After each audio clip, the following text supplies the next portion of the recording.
My name is Stanley Williams. I was born in Glade, Arkansas in 1936.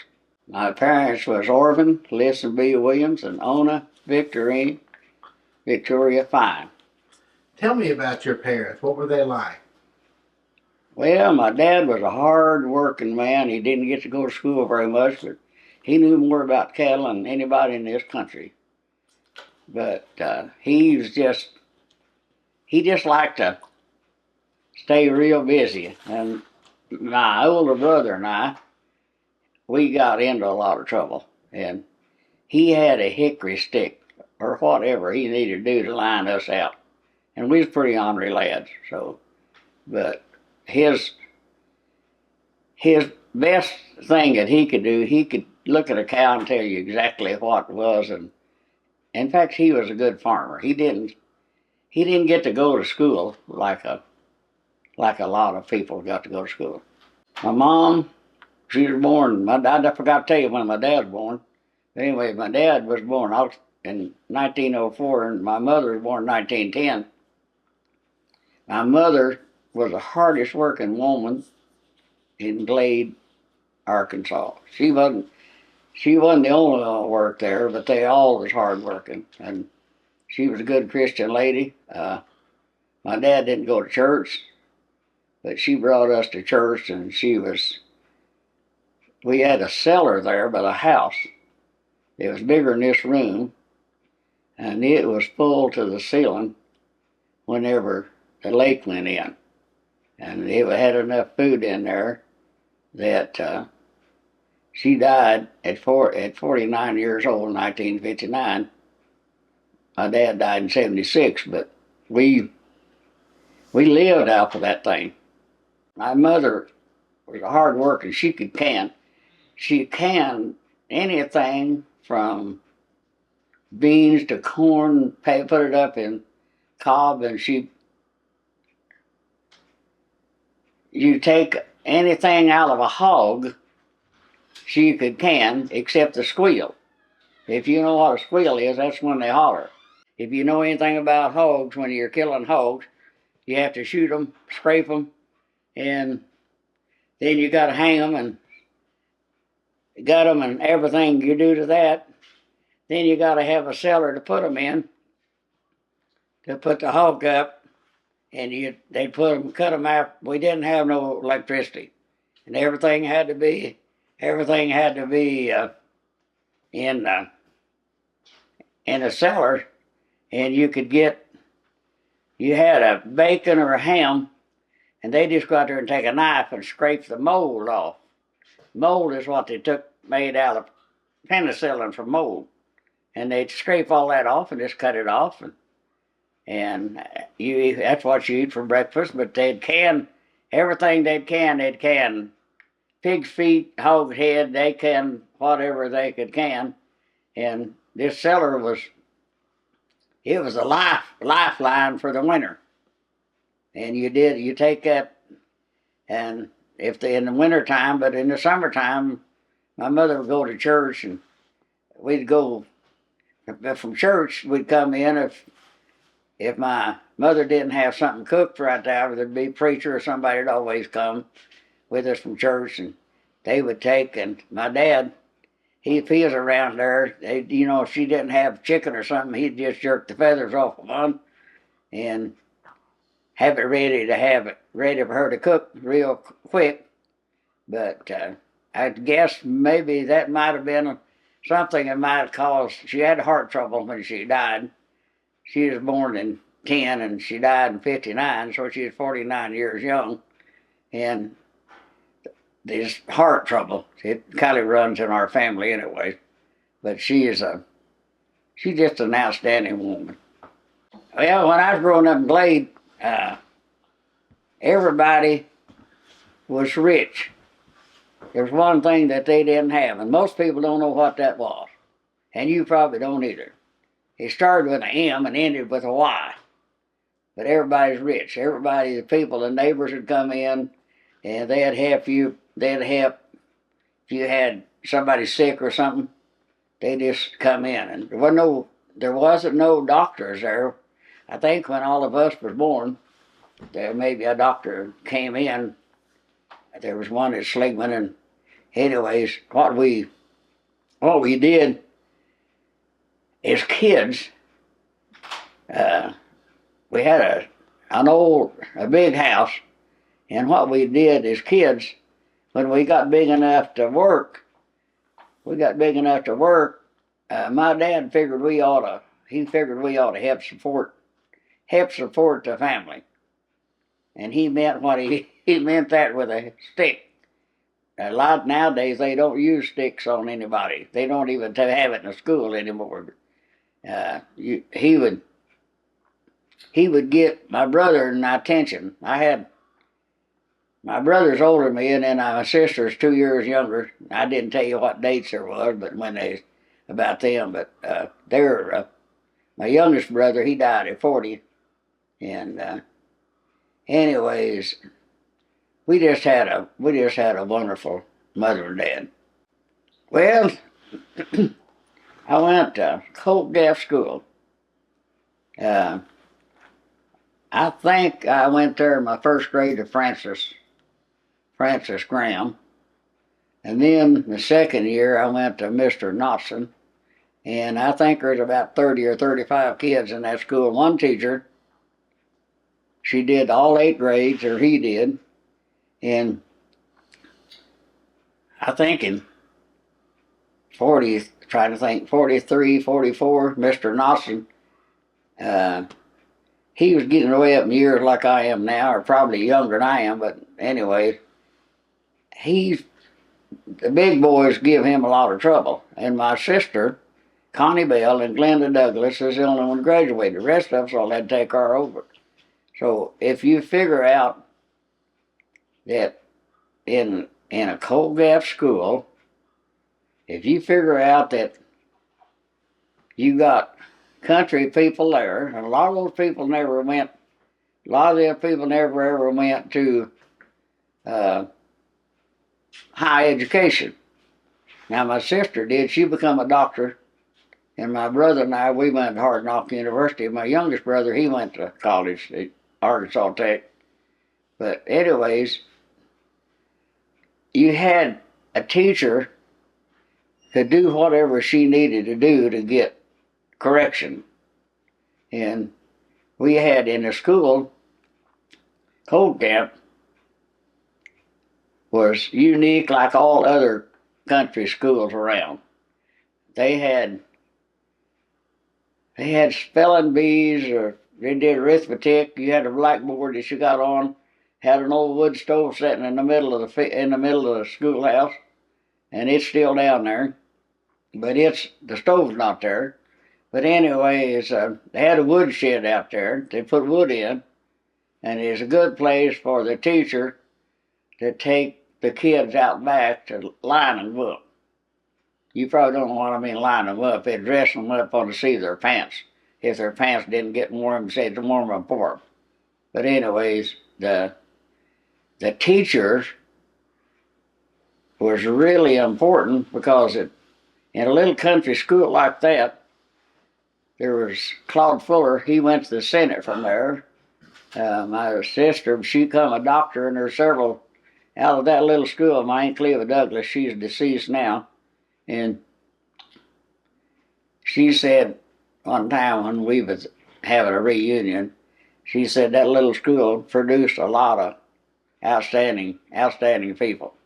And it was District 105. So in the Jenningses, they donated that school, the land for the school, way back. I think their first, my aunt and my brother went, and my dad went there, but they had a 2-story building. And I think 29 or 30, they changed it to the building that's there now. And they moved it down, 100 yards south to Muchmore's, and they used it for a barn after that, the old building. And then the other building is still standing there. This is Ruth Billingsley owns that now. But the teacher had control of the kids. And if they lost control, then they got Mitchell Finn. He taught twice. Some of us boys was really ornery, and he would dress us up. There wasn't nothing about the foolish and all stop when Mitchell Finn came. But for a teacher to do what they did, they probably got about $100 a year. And they probably, most of them, Frances Graham and then Bertie Mae Graham, I think she was my last teacher, Mrs. Muchmore, Mrs. Muchmore, they had a farm there, but Bertie Mae, she just got out of high school. I don't think they had to have a college degree to teach there, but they could do the 3 R's, whatever the 3 R's are, and it's like as I look back on it, the teacher that did the job that they did with us country boys that didn't know whether to come in out of the rain or not. They did teach us to read, write, and do a few things, and our parents taught us responsibility and respect. And I think the schoolhouse, not only was it a schoolhouse, it was a community building. They had church there. They had revivals there. They did, and a lot of people, they don't have the close knit now that they had then. In other words, they just had that community. It just bonded together. If there was a problem there, and I'm sure that probably the people on the school board in a little country school, I don't know this now to be a fact, but there's probably not many of them board people ever went to high school that had the school board back then. But they did get behind the teacher when the teacher's there. They did get behind the teacher. What do we do for fun? Well, I'll guarantee you, if my dad is alive, he could tell you. We got into more stuff, my brother, you didn't. In the schoolhouse, Jerry Morrison, if you just throw a handful of shells in the wood stove, they got to have and he didn't know that at the time, it sounded pretty loud. It really sounded pretty loud, but see, it didn't have no rifling for it to go through that big steel stove.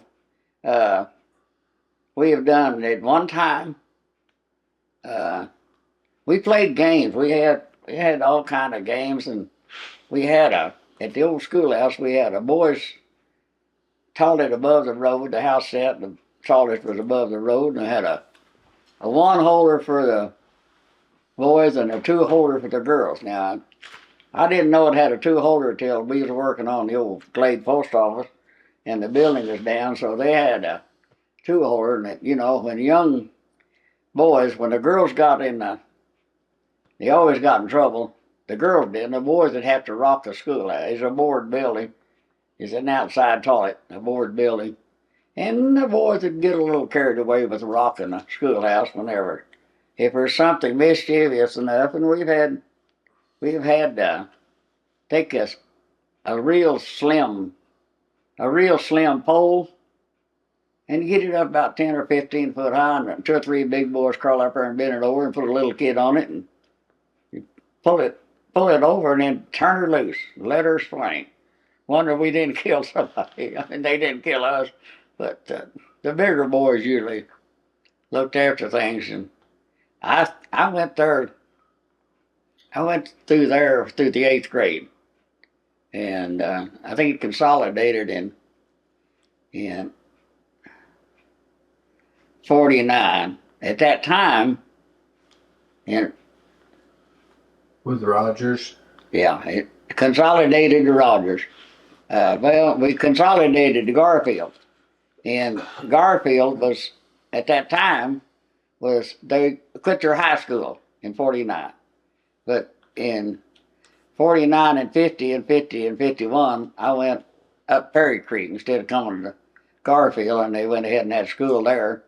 Then in '52 and '53, we come to Garfield, and when they come there, Garfield was going to go to Pea Ridge, and the Clover Gap School Board says our kids are not going to Pea Ridge; they're going to go to Rogers. So finally, Garfield went to Rogers. But my senior year, '53 and '54, I drove the school bus, and at that time, a young person could drive the school bus. Well, I didn't get into business till after I graduated in '54. When I graduated in 1954, Dorothy graduated in '55. She went to college and I went to the Army, but we wasn't dating then. But anyways, after we decided to get married in '60, we lived in Rogers a year. And we looked around to buy farms, because she was raised on a farm. We looked at, they wanted to know a little bit about time, so we looked at a place at Pea Ridge. I think there was 80 acres, and the boy wanted $16,000, and I started at 8. He come down to 12,500, and we come up to 12,000. Neither one of us would budge. And that land now, a half acre bring what the whole farmer brought in. And you get, then we decided, we looked at a place there by the Pea Ridge Park, but we bought this place in '61. And we give $6,900 for it. I hear somebody talking now, they're thinking, what would you take $6,900 for that thing now? I said, why would I be interested in even selling it? But I said, you wouldn't work for 50 cents an hour now. 20, you might work for $20 an hour. That's why these places are so high, because, we make a lot more money now than anybody made then. So, but after, then when we moved here, we bought a few cows, and my wife, she was a farm girl too, but she's a hard-working woman, and she's like me, she slowed down a little. In Glade, there might have been one truck in that whole area when I was born in '36. My dad didn't get he didn't get a vehicle till '49. Raymond Nichols run the post office, and it closed in '45, and he had a vehicle. And you might go to town once a month. There wasn't no electricity till 46. And, they didn't. Everything had to be prepared, because they'd have big ice at Rogers. Rogers had a big ice storage plant, and you could buy big blocks of ice, and by the time you got it home, it melted unless you had something freezer, and back then they didn't have nothing to keep it from freezing. But anyways, the time is so much different now than what I remember about Garfield. I never did go to Garfield school. My wife did, but Garfield at one time they had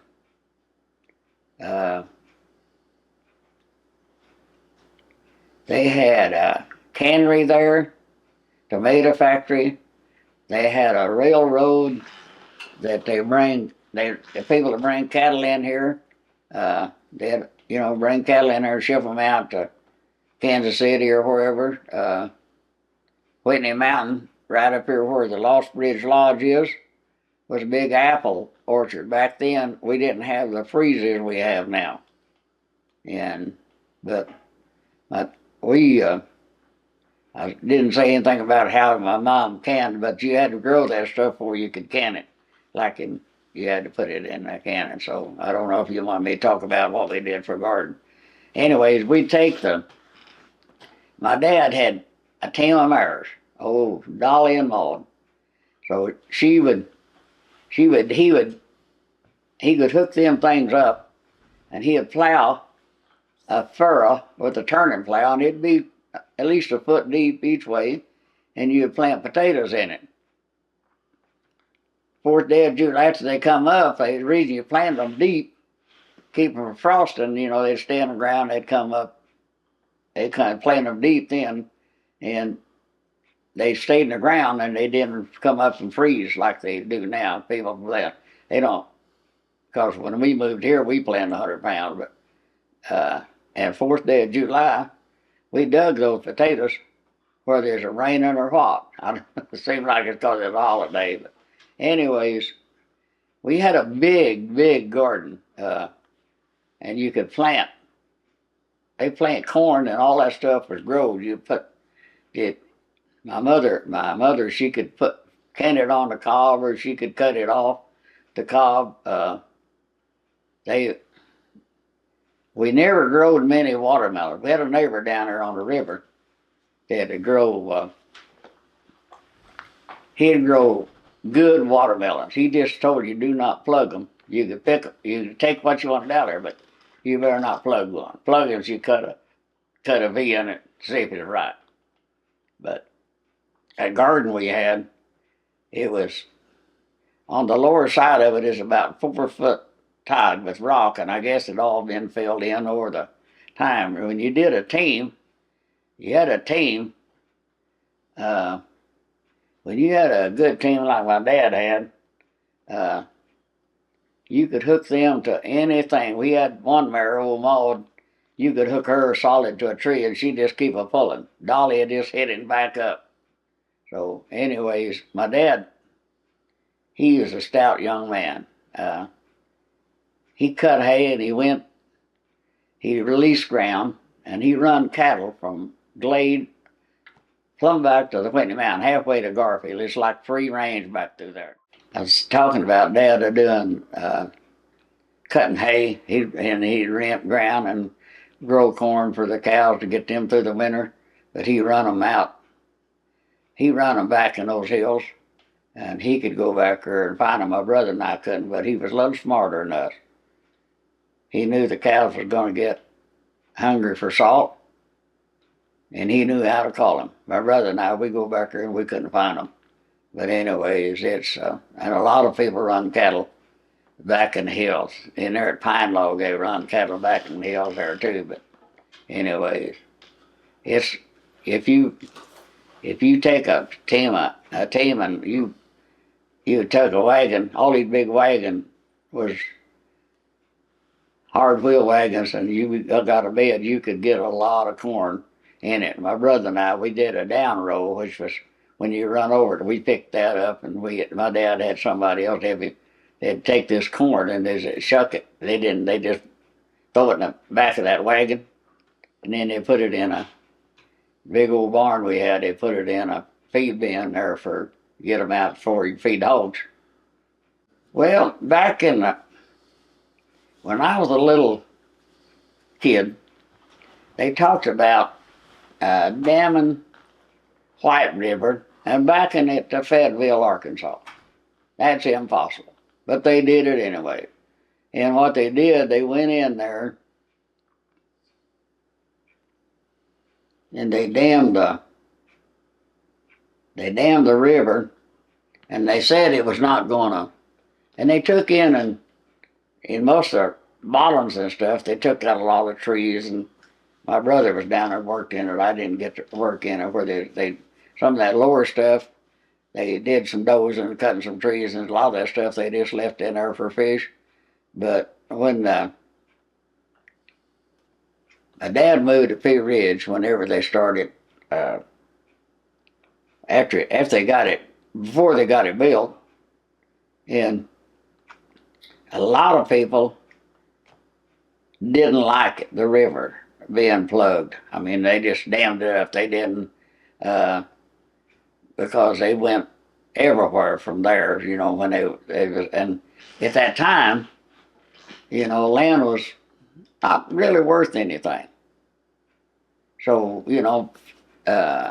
but it was everywhere, and the same way at Pea Ridge. My dad bought that Pea Ridge farm. Dorothy and I own it now, but anyways, a Pea Ridge farm. A lot of people went different places, but the Bowman down there, he's not going to sell. So they said, you'll either sell or you'll move, and they put him out. I don't know which Bowman it was. That's below Lost Ridge, and you can't get away from progress. I mean, it was just the lake. A lot of families thought, it really ruined the families, but if it wasn't for the lake, right now, Northwest Arkansas it'd be dead. It was Coal Gap, and now back in that country years ago, there was no work. There wasn't no work even in Rogers, but the dam was it's been a good thing. I mean, it's been a good thing. You talked earlier about whenever electricity came through. What do you remember back in the day Benton County was like when you were a kid? What was the difference? Well, back in the day, Benton County, it was got years ago when I was a kid. You better get your stuff done pretty early, because the only thing you'd have is a kerosene lamp to go by, and there wasn't everything you done, you had to do it the hard way. There wasn't no power equipment. My dad didn't get a tractor until 1952, and back years ago, the people was just hard-working country people that could get something done without any kind of equipment.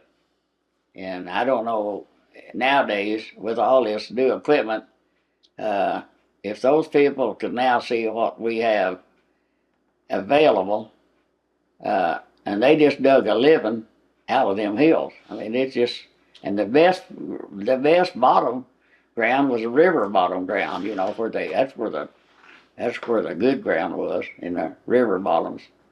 Well, what I was going to talk about is they wanted to know, Anita Freeford, she kind of wanted to know who might have lived in that area and the time they lived there. If you take, let's just go back and take from Gravel Hill to Lost Ridge, and anything that's south of the river would be in Rocky Branch area. If you go east of the river, it'd be Mondale. If you go back north, it's going to be Garfield. It'd be Coal Gap School, and then there's a Reddick had a school, Reddick School. Every little country had a little school. So if we start at the campground, if we want to start at the campground, at south campground of Lost Ridge, the Moores, Norman Moore and Dorothy, had 4 kids, and they lived right there where the campground is, south campground. You come down to Fish Trap Holler, which is where the Lost Ridge, a big Lost Ridge was there.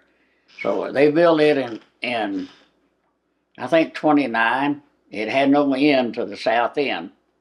I mean, there wasn't no road to it. So whenever in 46, well, they built a low water bridge down there that you could come off the hill and go across the river. But in 46, it come through and wiped both them out. Water was everywhere in that country. It backed up every holler. It had an awful flood in 46. So if we come to Fish Trap Holler, there was a little building there that they just, I think maybe Fuller or somebody owned it. But if you go back to, if you're going south from Lost Bridge, Larry Hanner's the Selicks. Larry Hanner and his folks moved there.